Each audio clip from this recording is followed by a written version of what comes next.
Hello, and welcome back to the Making Fire podcast. This is a podcast where two longtime besties talk about their favorite TV show, Survivor. This week we're covering episode 11 of Survivor Heroes versus Villains. I can't believe there's only 15 episodes. We are nearing the end here, which is crazy. Y'all, the summer is over. There's only 100 days in summer vacation. And school comes along just to end it. Right. But before we get into this so fun, so spectacle episode, Riley, I have to ask, how are you? I love the way you introduced us. You kind of said watching Survivor, but you said Survivor like you weren't sure if that was the show we were watching. Well, you were like watching Survivor? I'm doing so good. I have two things I need to talk about today. Number one, you guys, I'm doing a lot of moving of things around in my bedroom at the moment. One might say might say I'm moving. So, but I lost my big tub of Vaseline. So if anybody knows where that went, I was sort of getting ready for bed last night and couldn't find it, and I don't know where it got put in my bedroom. That's really inconvenient for me. I've had that tub of Vaseline. I've been using it since my junior year of college. So... Whoa. I know. I don't know where it went. It's somewhere in my room. It has to be, right? Right. I just use it for, a nice little lip chap, but yes. It's just, one of my comfort items, and I don't know where... I'm like, how can you lose? It's kind of big. It's, this big. I'm like, how did I lose it? I don't know. Number two, I did see Lady Gaga in concert this weekend. Oh my god, you didn't post it all about it. No, I saw Rowan post about it, and I was like, I wonder if Riley went to that. I did I said, I'm gonna wait to post about it so I can surprise Maddie on the podcast and tell her that I went. Okay. I've been kind of waiting for Rowan to send me their Digicam stuff, and they have not sent me anything, so. Oh, so wait, did they actually get a Digicam? Oh, yeah, sorry. I told a story to Maddie before. They did end up getting one. They bought one from another person. Not off of Depop. Gotcha. And I don't know if they got their money back, because when they... Long story short, my sibling got scammed when they went and tried to buy a Digicam off of Depop, and then they had to call our bank and be like, can I get my money back? And the bank was like... I didn't tell you that, but the lady on the phone was like, well, I can put the thing in for you, but it's not a 100% guarantee you're getting your money back because you did participate in this scam willingly. It's crazy. It was like you did sort of see all of the red flags and still go for it. So you sort of fell right into their trap. Right. And so she was like, I can't promise you're going to get your money back, but we'll see in about 30 to 60 days. We'll see after it processes what will happen. I should check in with Rowan about that and see what happened, because it's been about 30, maybe a little bit more than 30 days. But speaking of checking in with Rowan, is the Katy Perry concert not happening? Oh, I don't even know. Did Katy Perry come to... I don't know. Well, it's definitely not happening, because Rowan is moving to school in about 3 days. But, yeah, no, they didn't get tickets for Katy Perry, but we did get tickets to Lady Gaga. Uh-huh. Okay, yeah, how was it? We went this weekend. It was so great. We sort of last minute, we've been telling ourselves for months, we're going to buy tickets day of, it'll be great. And then sort of, she was, she had a couple shows near us, and it did not... We were like, wow, these prices aren't going down. Yeah. We said, oh, the prices are not going down. Bus driver steady on the road. And we were like, it's not going to happen. But then my mom was like, you guys should go. And we were like, oh. And so she helped pay. She gave us some money and helped pay for our tickets. I already had a bunch saved. But it was... Sorry, I'm thinking about how literally I was fighting war all day on the day we were gonna go. I literally was on my computer for hours waiting for the tickets to drop prices, and I literally was I was like, oh my god, that's not gonna happen. And then finally she was like, you guys should just go. We had to drive a couple hours to get where we needed to go see her. Yeah. We missed the first two songs, unfortunately, but we got there. We were there for the most of the concert. It was so fun. She played all of her classics, Just Dance. I hadn't seen anything about the concert before, so I didn't know what the vibe was, but Just Dance, Born This Way, Applause. She played Poker Face, Bad Romance, all of her good ones, and then obviously off of Mayhem, Mayhem is such a good album. Such a good album. I'm a big Zombie Boy enjoyer. Killa. She just the sets were stunning and her music was great. We didn't have an amazing seat, but it was just fun to be in the room where it happened, you know. Okay, Hamilton reference. It was just fun to be there and see her. I will say, Lady Gaga, I know you watched the pod. Your merch was ugly. I'll say I did buy a shirt and a poster, but there were not a lot of options. It was sort of slim pickings. We also had to obviously wait, since we got there late, we had to wait till the end of the concert to get our merch, and not beforehand like I usually like to do. But that didn't really help. The options were the same before and after, and it was kind of ugly. I hate to say it. So, but it was fun. We had a good time. It was a fun little adventure. One of our last adventures before Rowan goes off to college, if not our last adventure before Rowan goes off to college. So, it was really sweet to be able to do that. You know, you've had some low lows this year. Yeah. But you've also gotten to go to some really cool concerts. And like, so true. I don't think it necessarily evens out, but maybe, you know, it helps a bit. Right. I was sort of very sick when I saw I was sick when I saw Cowboy Carter, which was not fun. I also lost my voice for way longer than I should have after that concert. Yeah. It was kind of crazy. But yeah, this one was fine. Not fine, it was fun. We had a really good time. Lady Gaga is a short woman. Yeah, she's little. She's a little. But she was so good. We had this lady with a bob in front of us, and we didn't know Lady Gaga when she sings "Shallow," from the hit movie A Star Is Born. She sings "Shallow," and she has a little like everybody on mute moment in the right before she starts her verse. I forget what the line is, but we all sort of, specifically Rowan and I, went to sing it, and we didn't know that we weren't supposed to. So we went to sing it, and then everybody looked at us, and I was like, okay, shoot the messenger. Not everybody. How are you supposed to know? It was not everybody. It was specifically the woman in the bob. She was wearing a bob wig, and I was like, girl, don't start something. And then at some point she just turned around at us and screamed, and I was like, what is going on? And girl, no, her energy was kind of weird, but it was fine. We had a good time. Everybody in our section was standing up. We were singing along and screaming, and it was good. It was a fun time. That's fun. I'm glad you got to go. I know, I'm glad we got to go too. But before we get into the pod, Maddie, I have to ask, how are you doing? I am doing good. I actually am coming to the podcast in need of advice today. Oh. Not necessarily like from you, but also from the audience. Right. I had sort of a spooky thing happen this morning. And also sort of back to last night. So let me just set the scene. It is like 11:30, and Logan, Frank, and I are in bed.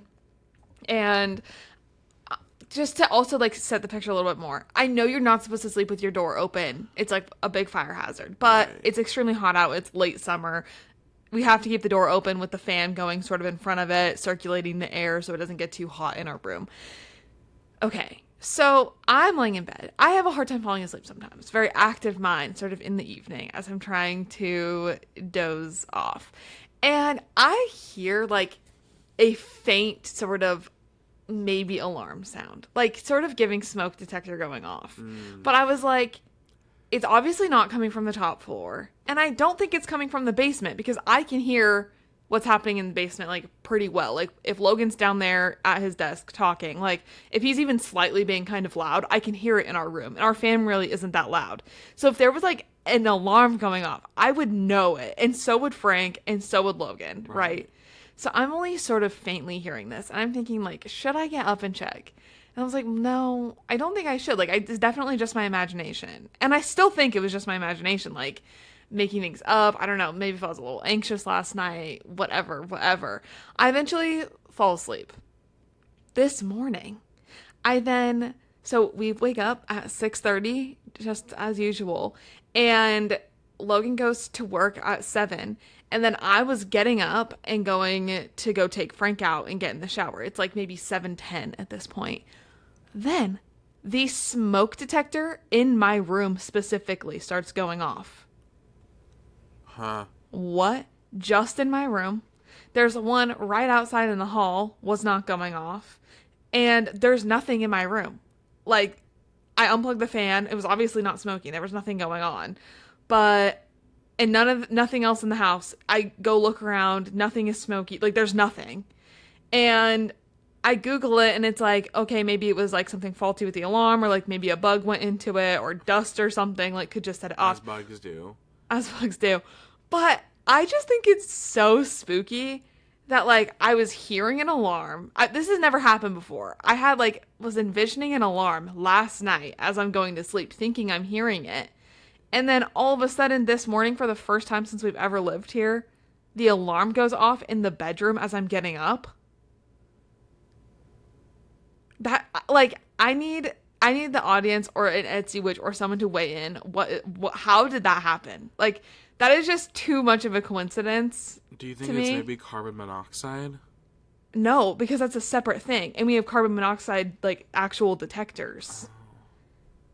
Huh. And carbon monoxide, I'm pretty sure stays, I don't know. We have like actual ones plugged in like on each floor. Right. And this was definitely just like the smoke detector thing. Also, I don't know if the ones at my apartment did this, where if it was carbon monoxide, it said it. Like, it said carbon monoxide. And we just got like basically the same ones.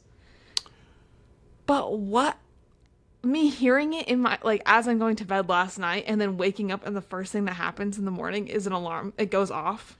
Maybe you can gaze into the future, future. Sometimes when I go to bed, I can hear the sounds of the register beeping, or I can hear, like, when I first started my retail job, our little walkies that we have, they make a sound in your ear before it, like, it alerts you before you can speak. I started hearing that sound so often that I was hearing that sound when I was, like, falling asleep. I could hear the beep of the walkie. So who knows? Maybe. But I think it would be different if I had heard if the alarm actually for real went off this morning, and then tonight I heard it. But it was like a premonition. I don't know. Maybe. It was so spooky. Yeah, get an Etsy witch on that. I think they'd really be able to crack the code for you. Because that's never, like, for it to go off after hearing it as I'm going to sleep is, like, kind of crazy to me. Because like, that's the first thing I thought of when it happened. I was like, oh my God. Fire. Well, I was like, well, first of all, why is my alarm going off? But two, why did I last night, like, think I heard an alarm, but I definitely didn't. But now what's going off this morning? You know what I think you should do? And this would be my piece of advice. If this was an advice podcast, this is what I think you should do. I think you should go to the farmer's market you were planning on going to tonight. Or this afternoon. You should go and stand in the middle of where everybody's going to be. Get your little snacks that you want. And then yell fire. And yell fire. Go, fire! Is what I thought last night when my fire alarm went off. It sounded like that was going off. Fire! So technically, you're not, like, just yelling fire. Like, you're because, you know, it's illegal to yell fire in, like, a public place. That goes against your Second Amendment right. Nope. Second Amendment is going to go ahead and be your right to bear arms. Your First Amendment right. That's kind of a bit on Arrested Development. Tobias Funke is doing this thing, and he goes, "There's a fire! Everyone, there's a fire! Sale! There's a fire! There's a huge fire! Sale!" I think that's what you should do tonight or later this afternoon. I'll definitely consider that. Let me know how it goes. Okay. So yeah, but yeah, if anyone, and I don't think my house is haunted, by the way. Well. But then I was thinking, this morning, like, after the alarm went off, it, like, led me into spooky territory where I was like, what if that alarm was, like, leading me into the basement for some reason? Like, it tried to. Oh, I don't know. I'm just, like, kind of in a weird space about it. It you was like, too... You like horror movies? No. Oh. Well, like, I don't watch them hardly ever. Everybody's talking about this new horror movie, Weapons, that's out right now. Oh, I haven't heard anything about it. Everybody's like, so good. I think it might be based off of a Steven Spielberg. No, Steven. What's the one horror movie book you like? You read it. What's Stephen King. Stephen King. Weapons book is... Oh, I sort of typed in weapons book and it came up with a bunch of history books on weapons. So, anyway, horror movies, maybe they were leading you down there. Maybe. I try not... That's the thing. I used to be more into, like, horror spooky stuff, but as I get older, I'm just like, I kind of don't want that in my head. Like, I don't really want spooky stuff. Like, I don't want to be thinking about that. Logan's not a big movie guy. Right. So, like, if I'm at home, I'm not going to be watching a horror movie by myself. Right. So, right. And also, I don't know. I haven't seen one in a while. But, anyways, should we jump into the episode? No. I think we should just wrap it up here. Okay. See ya. Anyway, I was gonna say, please don't leave. I don't want this to get messed up. Okay. Exciting episode. Yeah. I'm to talk about the episode a little bit. Exciting episode. I think we should clarify that on this podcast we are Sandra Wynn defenders. Yes. Sorry for any confusion on our recent TikTok. Yes. We loved Parvati's sort of double idol play. We love her. We love her. And I'm happy that she was able to make it so far. She's already won. But on this podcast. And in this season, Sandra. We are Sandra Diaz-Twine winner defenders. Thank you. Absolutely. Do not get it twisted. Don't get it twisted. The queen stays queen. Adios. Right. So yeah. Sorry for any confusion, but I think I brought this up to Maddie before we started. I was telling her, if on the grand scheme of this episode, if anybody is ever delusional and they're like, she didn't deserve to win, I think this episode, you see one episode for the whole season, this is the episode where you can see this is why Sandra won, heroes versus villains. Mm-hmm. I think this is the perfect encapsulation of why her game works so well this season. I agree. And it really, she is so good in this specific season. She is just working from just such a different place than Parv is too. And I don't know. I'm just I don't see, obviously I think Parv is playing a good game too. I'm not going to say she's not, but I think the rightful queen wins in the end. Have you seen the clip of her doing her when she was on Survivor Game Changers? She does her press, her preseason press, and the interviews asking her about her strategy for the season. She goes, well, every recent season of Survivor, the women get voted off early. And she said, I'm going to participate in that this season. I'm going to vote off every woman. I think she says, hey, if you can't beat them, join them. Right. Exactly. Exactly. Anyway, I'm sorry. She's silly. Well, yeah. But no, this is a great episode for Sandra. And it really is just kind of an exciting episode getting into the end of this season. I know. This season has been heated since day one. It hasn't lost its steam. Every episode is really just another punch after another punch. There hasn't been a single bad episode. No, there hasn't. There's iconic moments in every single one. Exactly. Too. Anything that obviously comes with time, right? Over time, things. Oh, I just found a Sharpie. I needed a pen, but I need that Sharpie for my packing situation currently going on. There isn't usually there's just some dud episodes, but there are no dud. You're right. Every episode has had some sort of iconic thing, and I think in retrospect, obviously on reflecting on a season, you can easily pull out the iconic moments, but I think these moments are probably pretty iconic when they happened originally. It didn't take 10, 15 years for us to realize how iconic this was. No, I wouldn't say watching Survivor Season 48 that every single episode we could be no, but this episode was iconic for this reason. Right. I think there were a lot of duds in there. Right. But this one, no. Hit after hit. Okay, so we open on them coming back to camp after JT got the boot after Parv's iconic double idol play. And Russell, Parv, and Danielle are talking about where Parvati got that idol, how Russell is mad that she let him give her his idol that JT had given to him. and just being out of the loop in all of this. And Parvati is very happy about this. She loves to see him scared and mad and him wanting to keep control of things, but her just like slowly taking it from him. And I think she does a good job of that this episode. And like building up, I don't know, the past few episodes of that. Right, this is the downfall. I think the downfall of Russell's game ultimately is this episode. And I think by virtue, a little bit of Parvati's game as well, because their games are so intertwined with each other, where Sandra was really able to separate herself from the two. But Russell being so flustered, I'm like, King, keep your crown up. Like, you don't let the crown tip.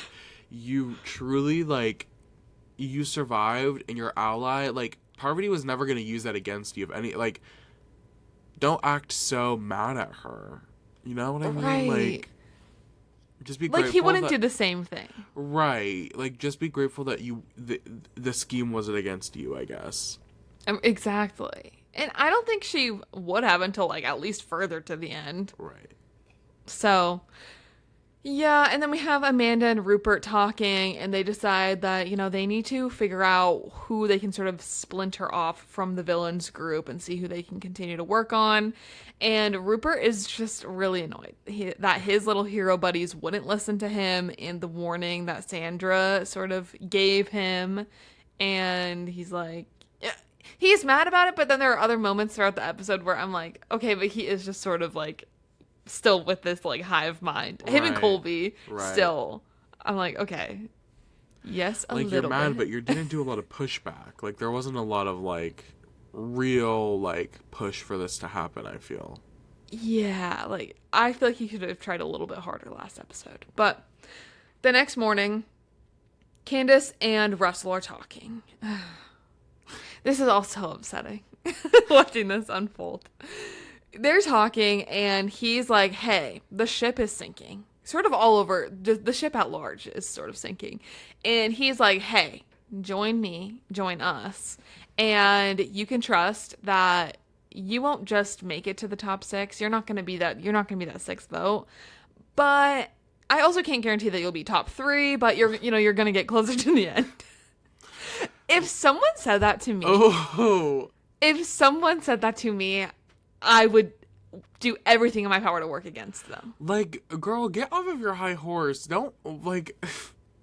And the thing that really pisses me off the most is Candace, like, I guess from an editor's perspective, not necessarily Candace's perspective, but I'm like, we barely hear anything from her this episode. Unless she's talking directly. Like, I don't think we get any confessionals, if not more than 2.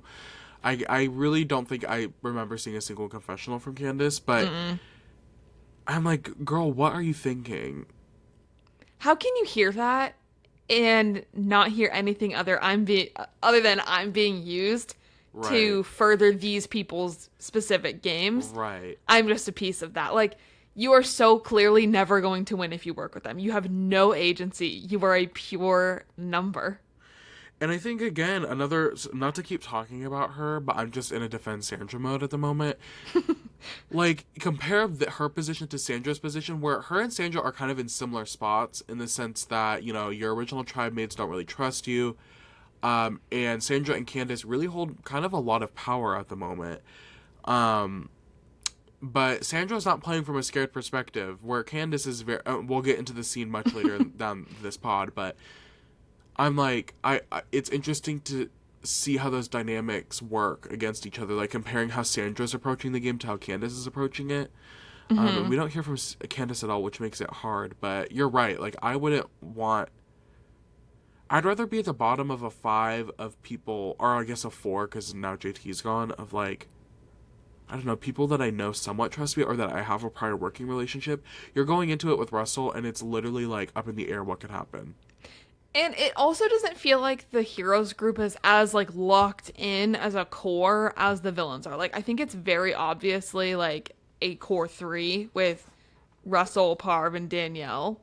Like, yeah, I just don't see any world in which you don't see yourself getting picked off in that. Like, It's also Russell. Like, at this point, you should know that you should be scared of even like trying to work with him. I don't know. Obviously I've never played, but I like to think that if I were in a position like this, I would play more risky Right. and not just join the evil majority alliance. Like, I just don't think I would do that. I agree with you. I was just about to say the same thing. I think you're right, though. Like, I've never played the game, and it's easier to say it than do it, because it, on paper, like, makes the most... Like, ultimately, everybody should be playing an individual game. Like, Candace should be trying to make whatever works best for her benefit happen, right? Like, she shouldn't be like, oh... If I work with Russell, it gets me farther in the game, and I can get 5th instead of 7th. You know what I mean? Mm-hmm. But really, Candace should be plotting what is the best scenario for me to get to the final 3. Like, what's the best position for me to win the whole game? Not what's the best position for me to get the furthest in the game. What gets me the $1 million at the end? The most jury votes. And it's just a mentality... At some point, you become like a survival mentality, right? It gets to the point where you're like, I just need to survive day to day. But your vision gets so flooded with just surviving day to day that you forget you have to plan for the point of why you're all out here playing is to win, right? And, like, you gotta make it to the end. Yeah. Assuming that these people that are taking you on, very clearly as just a number, aren't just gonna pick you off immediately once they don't need you anymore. Right. Like, I don't know. They're also 30 days in at this point. So, I feel like you gotta be thinking more down the road. I don't know. Once again, I have not played, but I feel like I would be more risky and like... I'd rather do the risk and get out literally tonight. Like, I'd rather play the risk, become the 4th member of the jury, than regret it. And I'd rather that, and also, like, I don't want to play scared, and I also don't want to play where someone's just telling me what to do the whole time. Like, you're not going to win at all if that's the case. Right. Like... yeah. So I'd rather work with people where I can actually like work with them. Mm-hmm. But, you know, we'll put that to the test when we get on someday. in the like podcast season. Right. Survivor influencer season. Right, and we'll be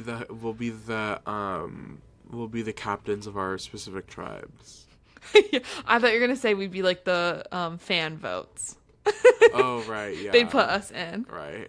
They say we need the Making Fire pod. Okay. We get to the reward challenge, and this is so simple. They are split into 3 teams, and basically they just are playing giant shuffleboard. I did think that the board itself was pretty cool, though, how it was a map of the world with the different logos for each season placed where they took place. I was like, that is kind of fun. The reward is also very silly this episode. The reward is to go to Robert Louis Stevenson's home, the author of Treasure Island. Of course. His home is now a museum, so you get to see the museum. And since he's also buried there in Samoa, and you get to watch the movie Treasure Island. Love. With some popcorn. Loves it. That's that's a terrible reward. It's just the idea. I mean, like, a museum. Like, none of them give a fuck. Like, they're in the museum, and I'm sure they stink and they're dirty. Like, it's not like they let them shower before they do it. Like, and if I was, like, the museum person, I wouldn't want these gross-ass people going through my museum. No, and also, I'm a museum lover. Right. But if I were in this position, I would not GAF about the Treasure Island author in his house. I literally, even on a good day, I'll be honest, I don't think I'd really care. So I can't imagine this being the reward. Like, none of these people really... And it's not even like a pizza party movie night. No, like, give us more than popcorn. At least give us a meal or something out of it. Yeah. Let us take a shower. I don't know. Right. So... yeah. I guess this is back in Survivor where the cultural things were a really big part of the reward package, right? Like, you could go, like, some seasons you're sleeping on the Great Wall of China. Others... They will never top that, by the way. That was the first one that came to my mind. Like, you do that compared to, we're in Samoa. What to do? Somebody Googled what to do in Samoa. Yeah. Cool places to go in Samoa. Right. And that's what they came up with. And hey, Hey. It's more than we get now. Yeah. Or sometimes we don't even get the sanctuary at this point. Right. Where is the sanctuary? Where in the world is the sanctuary? Right. Okay. So basically Colby ends up landing his puck directly on the X on his last turn. And I don't want to be, I'm trying too hard not to be mean right now. Or I'm trying very hard. But like, why is this like the one challenge that he's done really good at? No, I agree. Like he finally was able to do something. He finally did something. Apparently shuffleboard is like what he's good at. Maybe they'll bring back this sort of challenge. If he's like struggling really bad, Jeff's like, okay, we got to bring something for Colby. He did really well at that shuffleboard once. Imagine it's the same exact board. And Jeff's like, Colby played this challenge in Heroes versus Villains. Yeah. God, Ew, you know what I hate? What? I hate when Jeff calls him Donaldson. Yeah. I'm like, stop trying to make it happen. Stop trying to make fetch happen. It's never gonna happen. No, that's Colby. No, Old I man. agree. Old man. Yeah, so he ends up winning. And you know what? Good for him. That's a big morale booster. Yeah. So his team of him, Amanda, and Danielle get to go to this museum and movie afternoon. What a team. What a team. What an interesting group. I know. Actually, I don't know if it was just a very odd group of people. So they're at this museum. Nobody cares. Literally nobody cares. Amanda only is paying attention because everything the tour guide is sort of handing her, she's looking for clues to the idol. Yeah. But other than that, she also does not care. So then they're sitting on this bed watching the movie, eating popcorn. It is the dumbest reward. I'm sorry, this was crazy. But Danielle and Colby are sort of just laying back, relaxing, sort of eating the popcorn, kind of watching the movie. But Amanda is sort of sitting up. She is scanning the room for a clue, looking all over. But then discreetly, sort of, Danielle finds the clue in the popcorn bowl. This is, okay. This is what irks me about these specific people being on this reward, is that Danielle and Colby are the dumbest people in both of their alliances, their respective alliances. They're the two. Danielle, why do you pick it out of the bowl and put it on the floor? Yeah. What? And then you see Amanda, not to jump ahead, but you see Amanda starting to, like, scan through the room. Mm-hmm. Why do you not pick it up before that? Like, why do you leave it there? That doesn't make any sense to me. Like, sit on it. Just like fake sit adjust. on it, Steve. Sit on it. Bell rings. No, exactly. I'm like, you are onto something about maybe the two dumbest people on their respective alliances. Yeah. So it is also really unfortunate that Danielle finds it. Like, that's like the one person that you're like, oh, please no. Right, and you really want Amanda to have a win finally. You're like, oh my god, like, let it happen for her. This is like where Amanda in her first 2 seasons really finds herself sort of in the majority of things both times. Mm-hmm. Like, this is really hard to see Amanda, like, I guess struggling, but like, I mean, honestly, ever since James got hurt, it's been a downhill for her. It's been kind of sad. Yeah. Not been the most positive season for her. But yeah, Amanda is sus of Danielle pretty quickly, and then she just goes around to the other side of the bed and is sort of trying to investigate and immediately snatches the clue on the ground. And this is sort of an iconic moment. I feel like I've seen this clip a lot of times of Danielle and Amanda fighting over the clue, and Colby's just sort of in the background sitting on the bed like, I'm just trying to watch this movie. He's specifically like, I'm just trying to watch Treasure Planet. Yeah.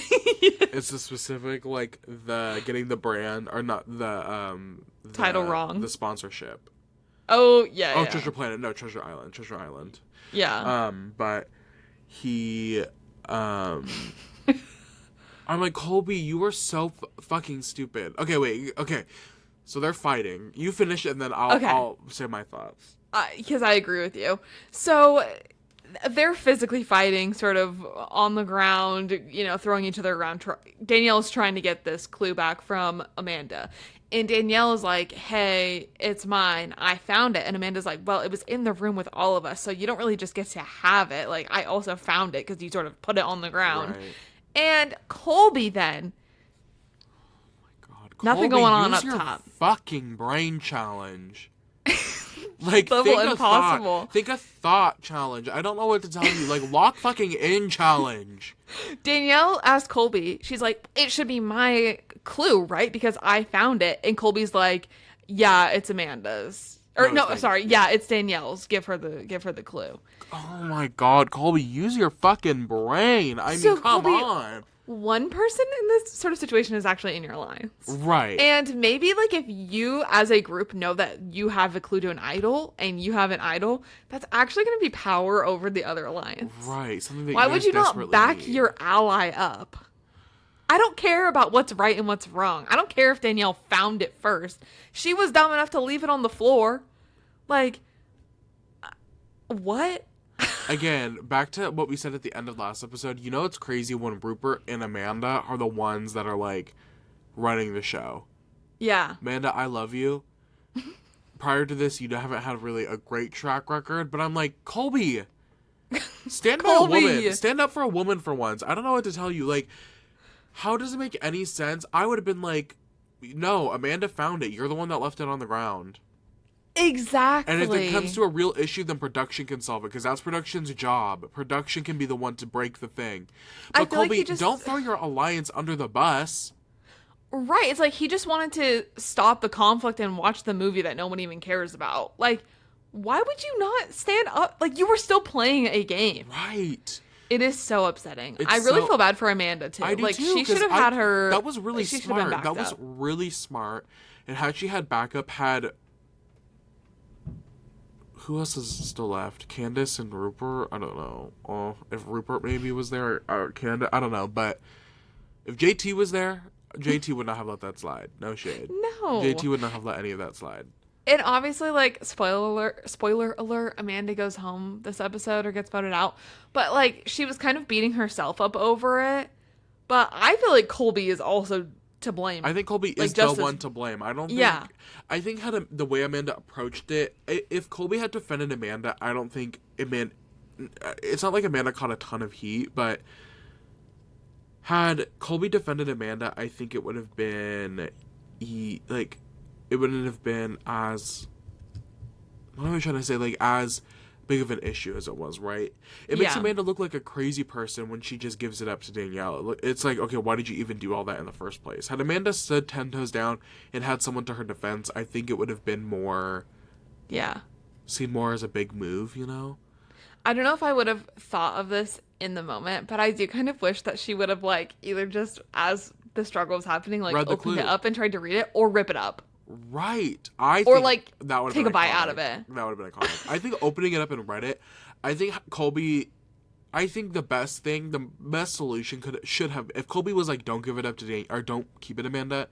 But let's all read it. Let's all read it. I think Colby should have been like, that's fair enough that you both found this clue. Yeah. It's only fair that we all read it right now. Yeah. And then there could have been a whole scramble when they get back to camp of them just, like, immediately dropping their stuff and looking for it, or, like, everyone would have had a chance. Don't get me started on this. Oh my God. I wish he would have just ripped it up. I wish he would have ripped it up. Yeah, fine. No one can have it. Right. Good luck, sweetheart. Good luck, toots. Toots. Yeah, so Colby takes one step forward, two steps back with literally everything he does. So. Work. They go back to camp, and things are very tense. It's also dumping rain. It is horrible weather. And Danielle tells her sort of villain group about finding the clue and what happened with Amanda, and they go looking for the idol. And because she, shared the information with everyone, there's multiple people looking. Her and Russell. And Russell immediately finds the idol and scurries off with it. He said, sit on it! Okay, what I don't understand, Amanda and Colby, you know that they have a clue for an idol. Baby, get out there and start following them. Follow them. Why are we just sitting in the... Like, everybody go out and look for it. Yeah. Ooh, this is where New Era has a beat. New Era said, if once one person knows, we all know, babe, and we're going. We're going. Yeah. If you know, like, what else would they be doing out there in that weather? Like, go follow them. And they know. Maybe that was their, Amanda's, like, reprimanding from production. That was like, you tried to steal this idol clue, you can't steal things in this game. You're not allowed to, like, go look for it with them. Because I find it hard to believe at this point the 4 heroes know how desperate, like, how bad it is for them, you know? Mm-hmm. That not one of them went out to go look with the villains. Yeah. I find it hard to believe. I'm gonna hope that that's what happened. Someone will know. Someone will let us know in the TikTok what production. Yeah, someone just knows all that. Right. So, yeah. So,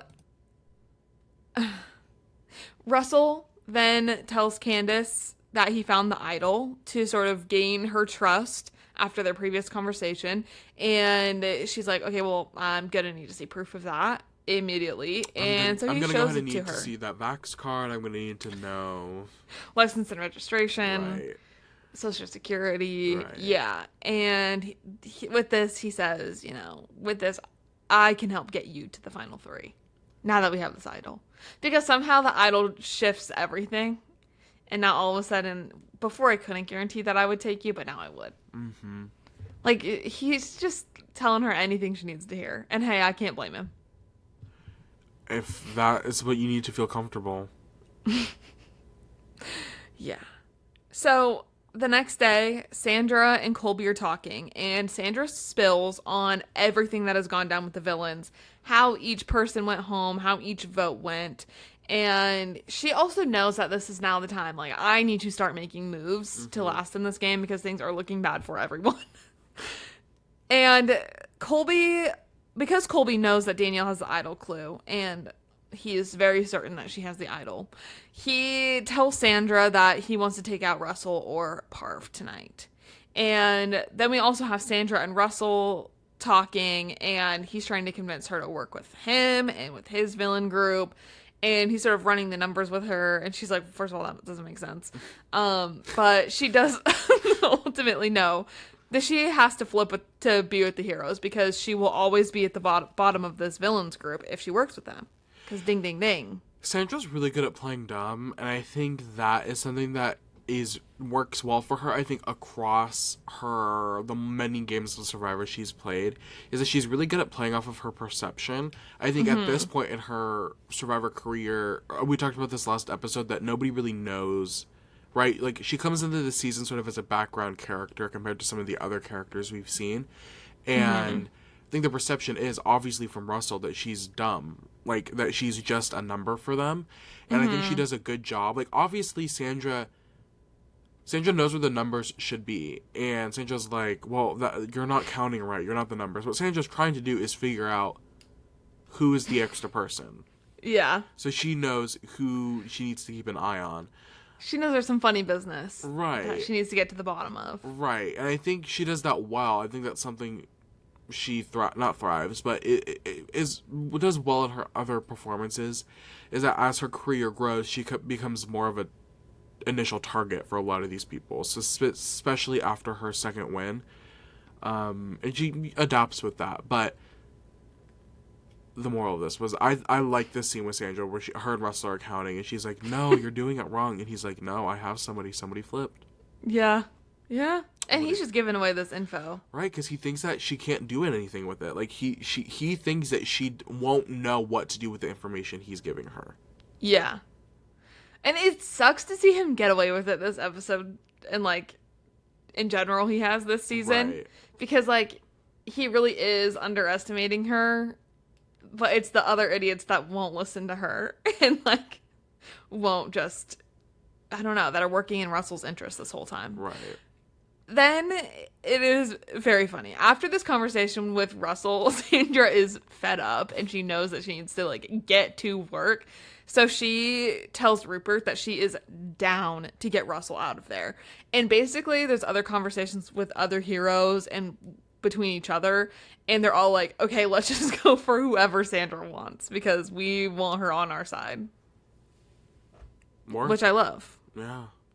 That's how you know she's in control. At least of a bunch of people. Control it. Right. We get to the immunity challenge, and I thought this one was really fun. I would love to see this back. Or I don't know if they have done it in more recent seasons, but I love the idea. I feel like they did it in a New Era season. I can't remember which one. I feel like they did something similar. But they've done a couple variations of this challenge, yeah. I love it. I feel like this should be a staple. So they each have 150 wooden tiles, and they have to build a house of cards that is 10 feet tall. The first to do it wins immunity. There are a lot of different techniques happening, which is very funny. Some people spent, I don't want to call out Amanda, but her base was so elaborate. And just like, you were never going to have enough tiles to reach the top. Diva. But I love to see the ingenuity, the creativity. Right. I love women in STEM. Women in STEM, right. She was like, she said, what if I built the house of cards sort of going outways, horizontally? Jeff never said, did he say how to be vertically? She said, what if I did it 10 feet wide? How about that? How about that, Jeff? Stick it in your juice box and suck that, Jeff. Suck that, Jeffrey.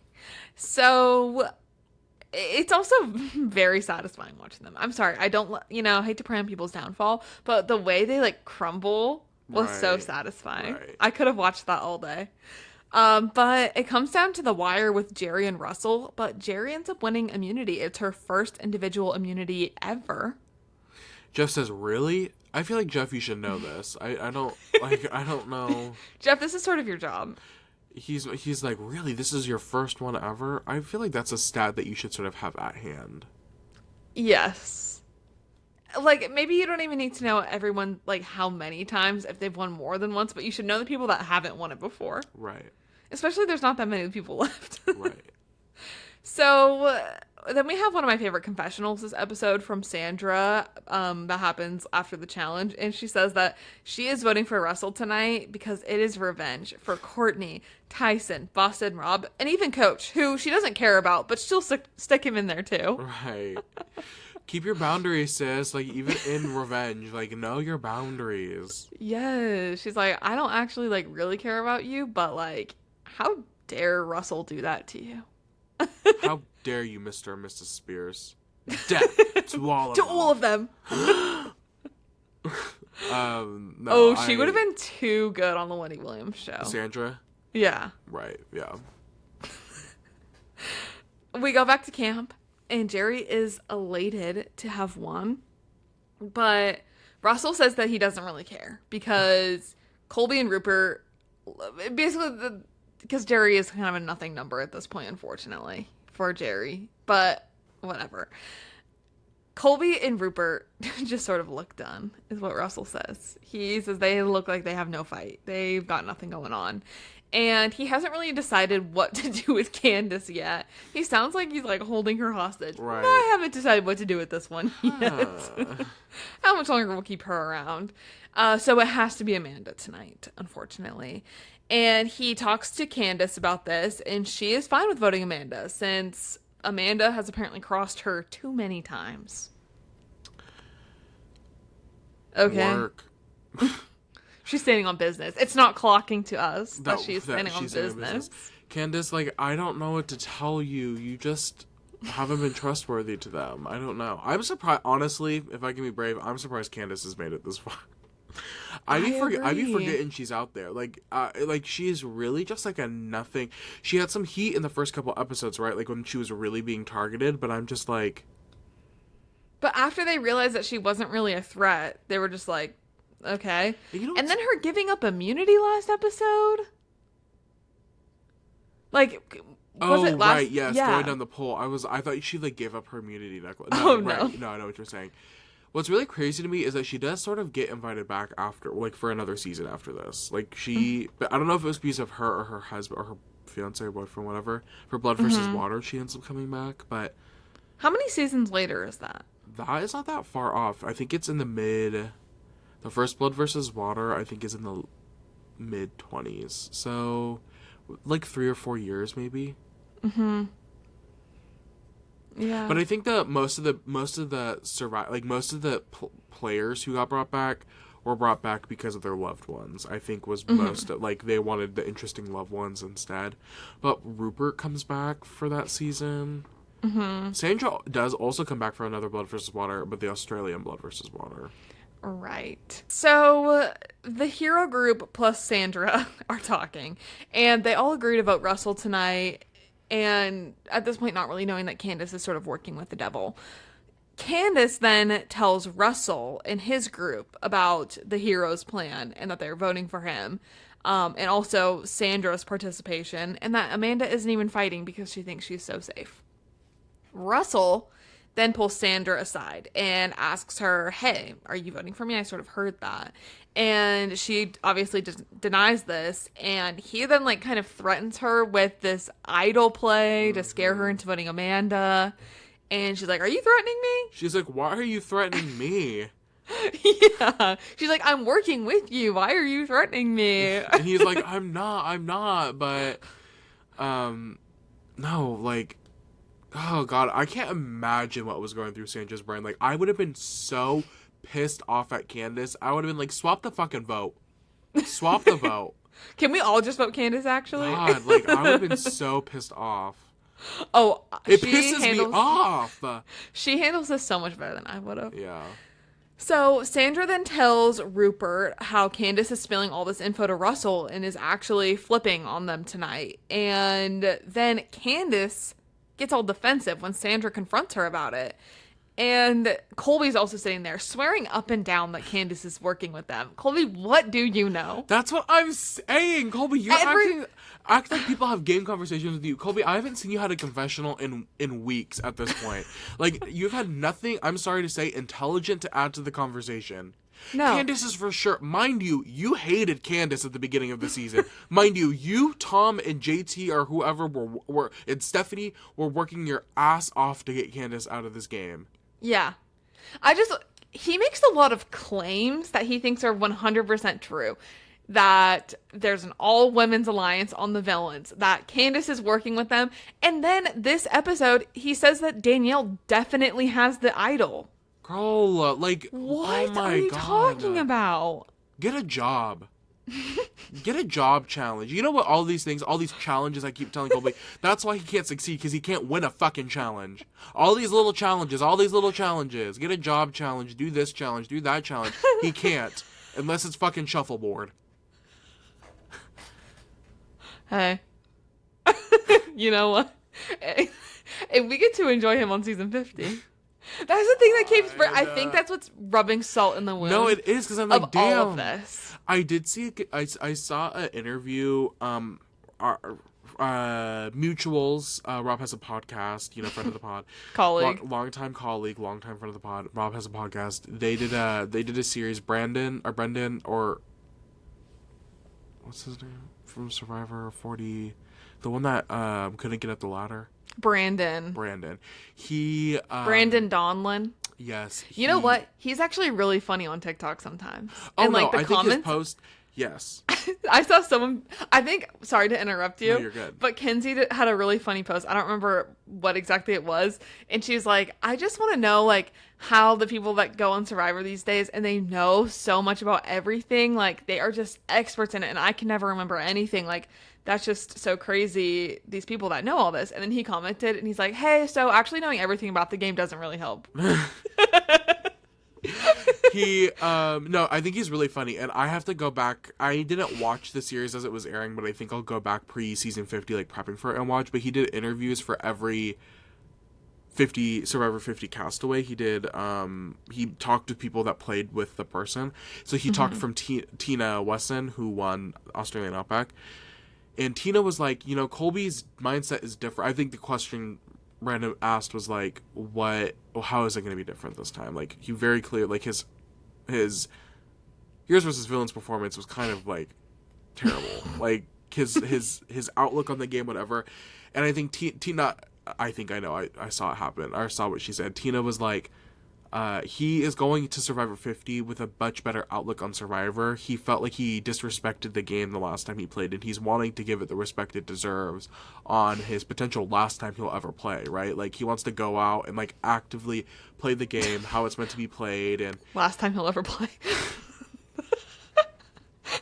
But hopefully he goes, yeah, but I think you're right. It's the ultimate salt in the wound. It's like, damn, like, we're really in like 6 months, we're going to have to watch him go out and like do this all over again. And who knows how well he'll do and if his mindset has changed. And it's always like, I just keep thinking, my big thing I'm taking from this season is, damn, like, we could have had Amanda Kimmel back.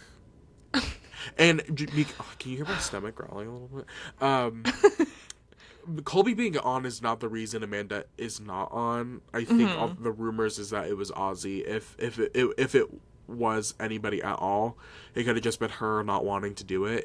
Anyway, sorry, not to get jumbled in all my thoughts, but it's just watching, I'm like, damn, I would have much rather had another Amanda Kimmel run. Even then, like, pre-watching Heroes vs. Villains, I was really pro Jerry being on over Colby, but even watching this season, I'm like, I don't even know if I needed Jerry or Colby on. Like, I would have given up both of them for Amanda to be on. I agree. I also just feel like there's, like, other guys I would rather have on than Colby. And sorry to Jerry, but this performance... Can you name a guy? Malcolm. Work. I would love to have seen him on. Work. And I feel like he would fit, I don't know, he just fits the vibe of the show Malcolm, better. that's a miss. He was my fave back in the day. But we get Colby. So, okay. They decide that instead of going for Russell tonight, maybe let's switch it to Parvati. And that way we'll know if Candace doesn't vote with us, it's Candace's fault. Right. And also that way Russell doesn't see it coming because he thinks or Parv doesn't see it coming because they think that it's Russell tonight. So then Sandra and Candace have a little one-on-one. I love this scene. From a strategy perspective, Sandra's winner edit perspective, a social perspective. I just love Sandra in this scene. I do too. She does everything right. I'm sorry, but she does. Not to be a Sandra defender, but everything she does in this scene is right. Yeah. She pulls Candace. She says, "Hey, can I pull you for a chat?" Hey, let's chat. Hey, let's go to Soul Tides. I have a question for you. Let's go to Soul Ties. Can we be exclusive? Can we close off?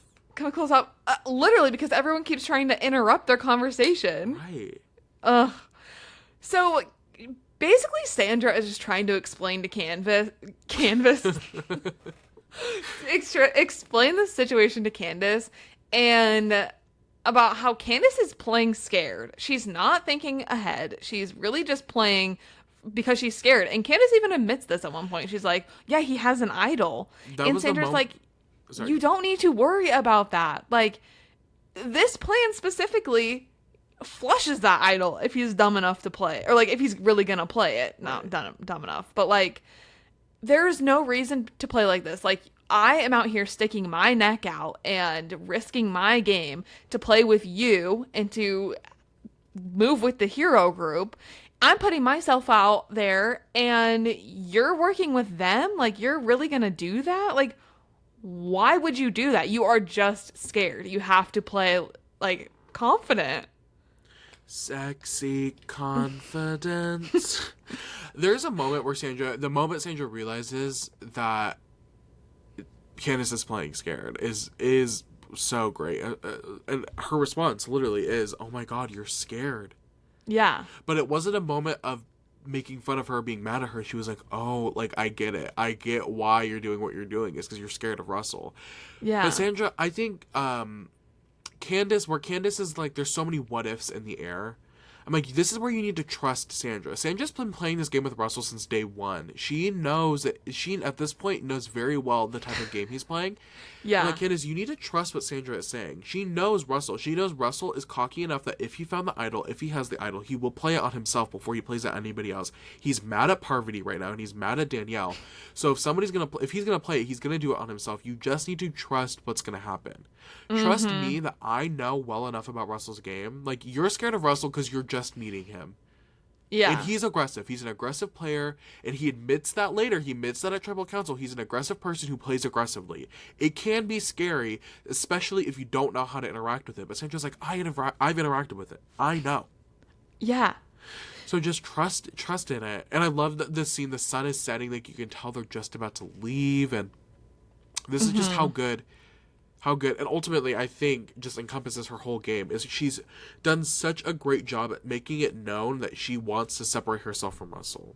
Making it known that the only reason that she's voting for Russell is for her longevity in the game, not because she wants to, or that she feels like she's being dragged by him and needs to be dragged by him to make it to the end. She's doing it for her own longevity, as it's the only path, because the heroes can't get their shit together. It's the only path forward for her. So it's a good scene. I think it's really vulnerable, but I think this is a really good oh my god, excuse me. It's a good example of her social game. It's a good example of her ability to be anybody but me and do what she needs to do to survive. Yeah. Oh, I love her. Well, that brings us to Tribal. They sort of talk about people flipping, numbers and alliances, who you might want to go to the end with or send to the jury. Russell then talks about what each person in his alliance sort of brings to the group, and he leaves out Sandra, so she's like, what about me? And he's like, well, Sandra's just there. Sandra's sort of there. Crazy. Jeff, that's a bold statement. That is crazy to say to somebody. That is especially crazy. When you're, like, I mean, I don't think, like, he doesn't know how intertwined Candace and Sandra have been this episode, but to say that to somebody where you're still kind of relying on their vote... Like, you need either her vote or Candace's. Right. Like, it's also, so strange. If I'm Candace hearing that, right? Like, he just wants numbers. He does not care about you, right? Or like actually working with you, right? But it's whatever. Yeah, Colby then makes a claim with certainty that Danielle has an idol. And Rupert chimes in. He's like, yep, that's the consensus. Okay. And then they get to the votes. Before they are read, Russell does play the idol for himself. And in the end, Candace does flip. Everyone else the heroes vote for Parv. And Candace and the other villains vote for Amanda. And Russell says to Parv that he had to play the idol because he was nervous and he's never really felt like that before, but he knew he needed to play it. And she rolls her eyes and is like, you wasted that. Obviously we know she doesn't end up winning this season, but another great moment for Sandra, or for Parv, and I think, like, by association Sandra, because Parvati, it is now, like, after Parvati had such an iconic idol play, saved two people, and then compare that to Russell, it makes it seem like scared. Right, and it makes it seem like Parvati knows what's going on in the game. She knows the way people are leaning. Russell doesn't have the pulse on the game. Like, he doesn't know where people are at, right? So it sets Parvati up to ultimately why Russell ends up losing next to Parvati is because Parvati is able to push herself out front to be, like, the leader of all of this, right? But then ultimately, great for Sandra because Parvati and Russell are so connected. Where Sandra has to be like, I don't fuck with any of these people. And I tried working with y'all. Y'all just didn't want to make it work, you know? So good episode for Parvati and Sandra. Good sort of thing. And make Russell look like a fool. The fool he is. I was going to say not that it takes much effort. Yeah. And that wraps up this episode. Do you have any final thoughts? Your mama. Hey.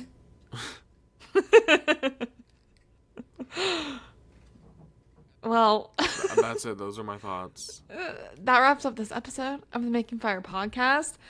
And in the meantime, be sure to follow us on TikTok. We may or may not be figuring out how to go live soon. Hey. It looks like we are sort of able to do that. But still get us to 1,000. Right, follow the TikTok because we may only be able to go live for our followers. So still... Maybe, yeah. I don't really know how it works. So come follow us so you can see our lives if we do end up going live. Follow us anyway so we can get to 1,000 and then promote to everybody if that's the case. Oh, trust, if we can go live, we will go live. So true. And also follow us on Instagram at Making Fire Pod as well. And we'll see you next week. Bye. Bye. I can't wait to see how this works out smooches. Sexy confidence.